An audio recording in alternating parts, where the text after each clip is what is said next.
लद्दाख के मेरे भाइयों और बहनों, आज बड़े दुखी हृदय के साथ आपसे रूबरू होना पड़ रहा है। हम जानते हैं कि लोकतांत्रिक व्यवस्था में अपनी बात कहने का सभी को हक है और कहनी भी चाहिए, लेकिन कुछ दिनों से जिस प्रकार से हम जानते हैं लद्दाख में एक अनशन रखा गया और हम चाहते हैं कि अनशन एक लोकतांत्रिक व्यवस्था का एक पार्ट है, लेकिन पिछले एक दो दिनों से जिस प्रकार से लोगों को भड़काया जाना, नेपाल और बांग्लादेश के साथ उसकी तुलना करना, कुछ लोग हम आने वाले समय में आग लगा देंगे, ये कर देंगे, पॉलिटिकल पार्टीज के ऑफिस को करेंगे, लोगों के घरों में जाकर के उनको मारेंगे, ये कौन सा तरीका है? इस प्रकार के जो तरीके हैं इसको हम लोकतंत्र की व्यवस्था के खिलाफ मानते हैं। हम जानते हैं पिछले दिनों से जो एक मांगों को लेकर के बात चल रही है, केंद्र सरकार द्वारा इसकी बात मानी गई और ये कहा गया कि बातचीत को दोबारा से शुरुआत की जाएगी। हमने तो कोई नाम तय नहीं किए, नाम आपने तय किए और ये भी तय हो गया कि इस दिन हम बात करेंगे, लेकिन उसके बावजूद वहां पर आकर के एक ग्रुप आता है, धरने में जाता है, धरने के बाद निकलता है और आकर के जगह जगह पर आग लग जाती है, पत्थरबाजी होती है। ये लद्दाख की परंपरा नहीं है। मुझे आशा ही नहीं पूर्ण विश्वास है कि जो लोग इसके पीछे हैं उनकी जांच तो की ही जाएगी, लेकिन वो इस लद्दाख के शांति व्यवस्था को खराब करने के लिए आए हैं, यहाँ का माहौल खराब करने के लिए आए। जो आज कुछ जाने गई हैं वो उसके जिम्मेवार हैं। इस प्रकार के लोगों को बर्दाश्त नहीं किया जा सकता।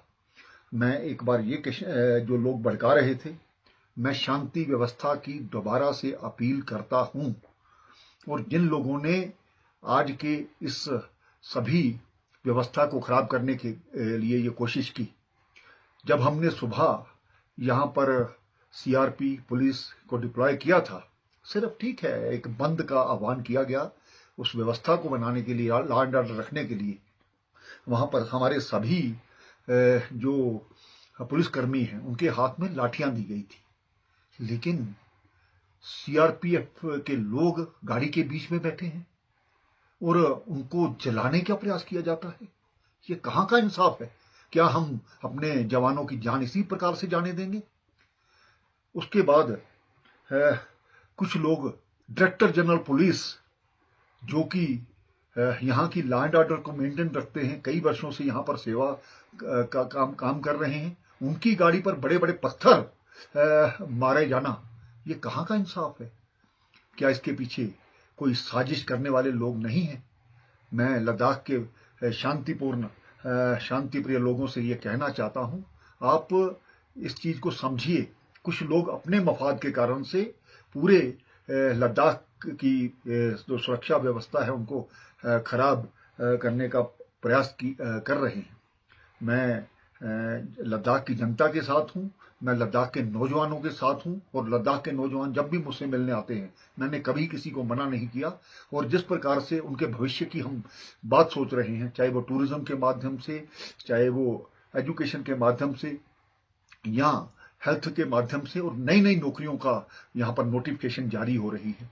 कुछ लोग चाहते हैं कि कोई भी व्यक्ति यहाँ पर नौकरियों में ना जाए, उनका रिकॉर्ड खराब किया जाए, उनका फ्यूचर खराब किया जाए। क्या उनका जो पुलिस का रिकॉर्ड है वो खराब नहीं होगा?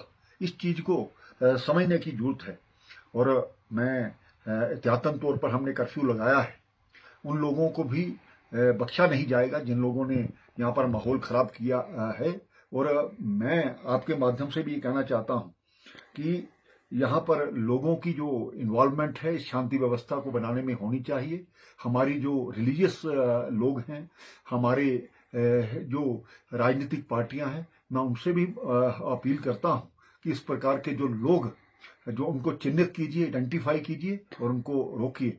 आओ हम सब मिलजुल करके लद्दाख में एक शांतिपूर्ण व्यवस्था को कायम करें। जो एहतियातन थोड़ा कर्फ्यू लगाया गया है, जो लोग इसमें जिन्होंने जानें गंवाई हैं उनके परिवार के प्रति संवेदना व्यक्त करता हूं, लेकिन आइंदा इस प्रकार से ये सभी चीजें इसके लिए की गई ताकि और ज्यादा यहाँ पर कैजुअलिटी करने का जो प्रयास किया जा रहा था उसको हमने रोका है। बहुत बहुत धन्यवाद। हम सब इसके बारे में सोचें और लद्दाख की शांति व्यवस्था बनाए रखें। धन्यवाद।